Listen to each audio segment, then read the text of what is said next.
كان في الدنيا ثم نرجو له الجنة في الآخرة إن شاء الله. الآن إخوة الإسلام مع كلمة شيخنا الشيخ الداعية حسني الريس فليتفضل.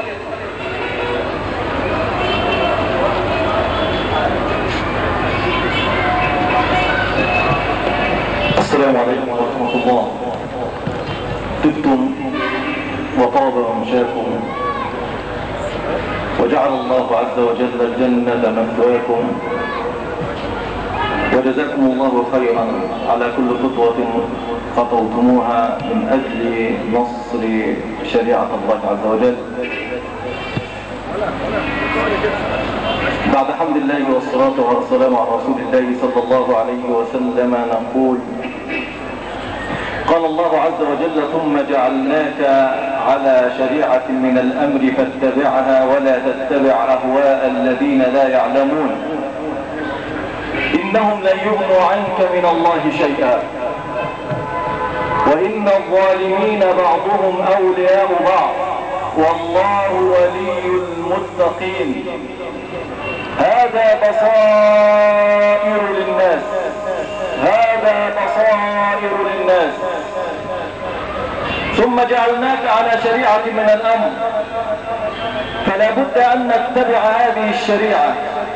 إن هذه الشريعة كانت الروح لهذه الأمة، فلما انتزعوا الروح منا أضحى العالم الإسلامي جيفة تتجمع عليه كلاب العالم ينهشونه وينتقصونه وما لجرح بميت إلام.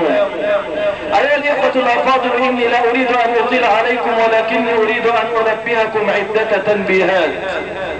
أما التنبيه الأول فإن الرسول صلى الله عليه وسلم يقول: لا يلدغ من جحر مؤمن المؤمن مرتين. ولقد لدغ المسلمون مرارا من جحر واحد. المرة الأولى من أول تاريخ محمد علي في أوائل القرن التاسع عشر، حين ولاه العلماء وجعلوه واليا، فخدعهم وسكن خواطرهم حتى تمكن. فلما تمكن كان أول شيء فعله أن حطم الأزهر وحطم العلماء وحطم قوة المسلمين العسكرية التقليدية وهي المماليك. حطمهم وحكم بالعلمانية منذ عام 1805 هو وبنوه، ورأوها وبدروا البذرة الخبيثة التي قال الله عنها في كتابه: والبلد الطيب يخرج نباته بإذن ربه والذي خبث لا يخرج إلا نكدا. فهذا كما قال عيسى ابن مريم: بالحق أقول لكم من ثمارهم تعرفونه. هذه ثمار العلمانية منذ عام 1805 زرعها محمد علي ورعاها بنور. ثم جاءت ثورة 52 والذي كان يحمي المنشآت في عام 52 هم المسلمون. وقام الإخوان المسلمون في ذلك الوقت بمظاهرة كبيرة أحاطوا بها بقصر عابدين، ولكن هذا الخائن قد خدعهم كما خدعنا محمد علي مرة أخرى. خدعهم مرة أخرى وطلب من عبد القادر عودة أن يخرج للناس خداعا ويجعلهم يتفرقون. فخرج عبد القادر عودة وقال للناس: انصرفوا راشدين، كما يفعل بعض المشايخ اليوم حين يخدروننا حتى يتمكن هؤلاء مرة أخرى. أيها الإخوة،